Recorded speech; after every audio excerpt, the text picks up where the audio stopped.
Sud Radio vous explique à 8h moins le quart, 7h48 très précisément, avec Michel Yakovlev, ancien vice-chef d'état-major du commandement suprême interallié pour les opérations de l'OTAN. Bonjour.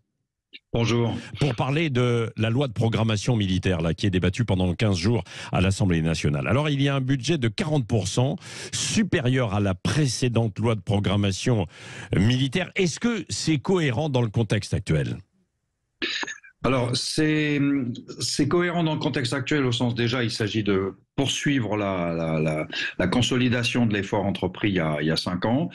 Le plus 40% peut se débattre un petit peu parce qu'il sera un peu érodé par l'inflation, mais malgré tout, c'est un effort très significatif. En revanche, question cohérence, oui. Mon inquiétude est qu'il y a une focale sur la zone Indo-Pacifique, le nouveau pivot du monde, ce dont je ne disconviens pas.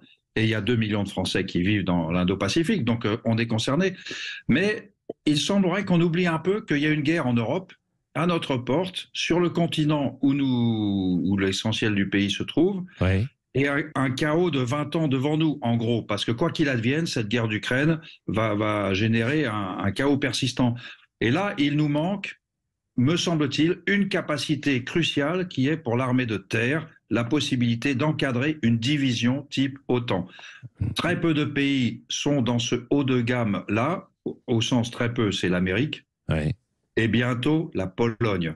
Et ça me paraît paradoxal qu'en France, l'armée française, première armée du continent normalement, ne soit pas bientôt en mesure d'encadrer une division type OTAN, en gros 20 000 hommes et des moyens spécifiques. Oui, une armée de terre plus solide, quoi, grosso modo, c'est ce que Alors, vous dites. Une armée de terre, non, l'armée de terre, elle est très bien, il y a des ajustements qui sont prévus par la LPM. C'est juste qu'il y a une capacité qui n'est pas, au sens aux dernières nouvelles pour moi, qui n'est pas intégrée dans la LPM. La capacité divisionnaire, c'est quelque chose de spécifique, c'est une capacité, on n'est pas loin, il nous manque quelques briques, alors qui ne sont pas des briques cadeaux, mais qui ne sont pas non plus le prix d'une frégate, si vous voulez, et qui nous permettraient d'encadrer plusieurs brigades de pays voisins et amis.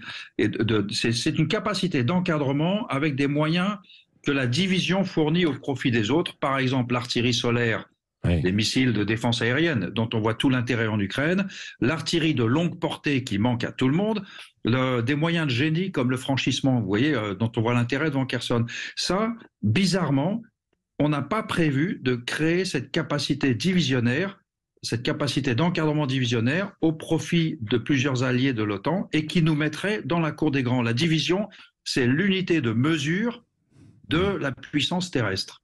Nous ne sommes plus dans la cour des grands, alors. La France comme puissance militaire. C'est ce que vous dites, Michel Yakovlev. Je le dis absolument. Je veux dire par là que les Polonais vont se doter de cette capacité et nous ne l'aurons pas. Donc, ce que ça veut dire, c'est que nous serons derrière les Polonais. Mais nous avons beaucoup de respect et d'affection pour les Polonais, mais ça m'embête d'être derrière les Polonais. Oui, mais nous avons toujours la dissuasion nucléaire et puis un porte-avions. Absolument. Oui. Absolument, et c'est très utile, y compris pour la zone Indo-Pacifique. Mais par exemple, le porte-avions, je suis pour le porte-avions, suite en passant. Oui. Dans la zone européenne, le porte-avions, on s'en servira pas, en gros, puisqu'on a des bases aériennes. Oui. Vous voyez ? Donc voilà, il nous faut cette capacité qui n'est pas le prix d'un porte-avions, rassurez-vous, c'est beaucoup moins.